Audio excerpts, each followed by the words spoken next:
Well, welcome back to the second segment here on the Tim Miles Show. We continue to talk Colorado State basketball. Brian Roth back with you.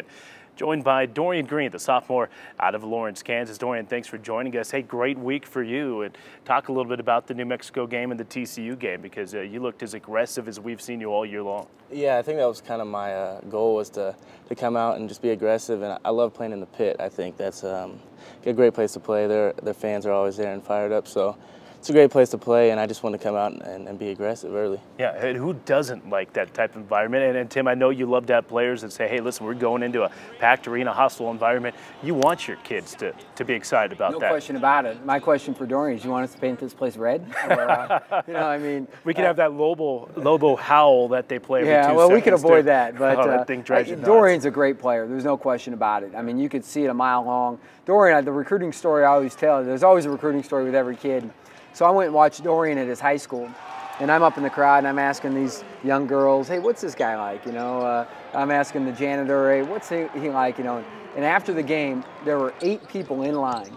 The guy who he worked summer jobs for, his baseball coach, a teacher, his basketball coach, his family, his dad. And I mean, it was amazing. Every guy's like, this kid is a world-class, top-notch kid, heck of a player, coach, and all this stuff. And it really says a lot when a young guy has that kind of impact on a community. And Dorian's a quieter kid. He's an easygoing, casual guy, and doesn't demand a lot of attention, And so to know that that's his personality, and people, are going to come outward and look to try and say, this guy's unbelievable, is a pretty cool story. Valedictorian of his class, and a lot of pretty cool stuff. Better high school player than Danny Manning, right? Easy, yeah. Broke Danny Manning's, I always say, broke Danny Manning's scoring record. Manning was only at Lawrence High for 1 year, but let's not sweat out the details. Oh, that's funny. It's true. Dorian, talk about the difference between last year as a freshman, and you were counted on to do a lot. Here as a sophomore, and you have a deeper and better basketball team. Talk about the adjustment. Not too much, I think. Just a different role. It's kind of taken me a little bit to get used to it, but I think I just had to go back to being aggressive and just being on attack. I think this year we're different, so it took a little bit to get used to and trying to mix everybody in. But for me, it's just nothing's new, know what to expect, so just go out there and play. Is it as simple as that, Tim? Is just him being more aggressive? Is it that cut and dry? Yeah, it is. I mean, I accuse him of sleepwalking through the first 6 or 7 games, and it is an adjustment. It's an adjustment to, okay, Wes Eichmeyer is a more aggressive guard with the ball in his hand, and Dorian doesn't play that way. So Wes will go out and kind of get his own that way, where Dorian almost never does. Some of the things we have to manufacture for Dorian, and through ball screens and getting him on the move a little more and just getting him a few more screens. But for a long time, offense wasn't the issue. It's almost never been the issue. Even in our losses, we lost, scored 82, scored 80, and lose the game to Sam Houston and Colorado. Yeah, so offense really hasn't been the issue on most nights out. But we need Dorian to be that guy because, A, he can walk you through the game plan. I mean, mentally, he's really sharp. Valedictorian of his class, like we've said. I mean, he knows when Dorian comes to the bench, our coaches listen to him because he'll say, hey, on this action, shouldn't we, and he's usually right. Not always, but he's usually right. And having a guy out there that's in tune to what's going on is really valuable for a team. I think a haircut might have done it too, huh? Yeah. The hair is a little shorter this past week.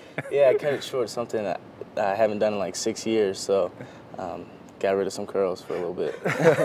So how did you end up at Colorado State? I know Kansas invited you to walk on. There were some other options on the table.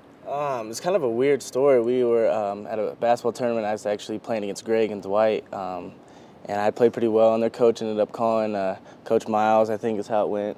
And Nico was actually coming to Kansas City the next weekend, and he ended up just coming to Lawrence, and I played pretty well. And I had heard about Dorian in the summer, and he split time with baseball and all that, so I gave his name to Nico and all this, and Nico completely botched it and didn't follow up or anything like that, and so we got lucky with Greg and Dwight coming to our rescue. At least that's, again, it's mostly true. That's funny. True enough. That's funny. Dorian Green with us.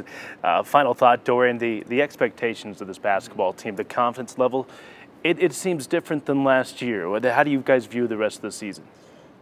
Win. I think it's going out each night and winning. I think, last year we were kind of up and down, and we were kind of more in tune to some moral victories. I think, going in the pit and doing what we did last year would have been great. this year it's kind of a bummer because we felt like we should have walked out there with the win. So it's to go out each night and win. I think that's our goal. Yep, and a key will be Dorian Green being aggressive for sure. So stay aggressive out there, all right? Okay. Okay, Dorian Green, the sophomore guard for Colorado State, has started every single game here this year. More to come on the Tim Miles Show. When we come back, we'll take a break from basketball. We'll talk some swimming and diving with head coach John Meadows. That comes up next.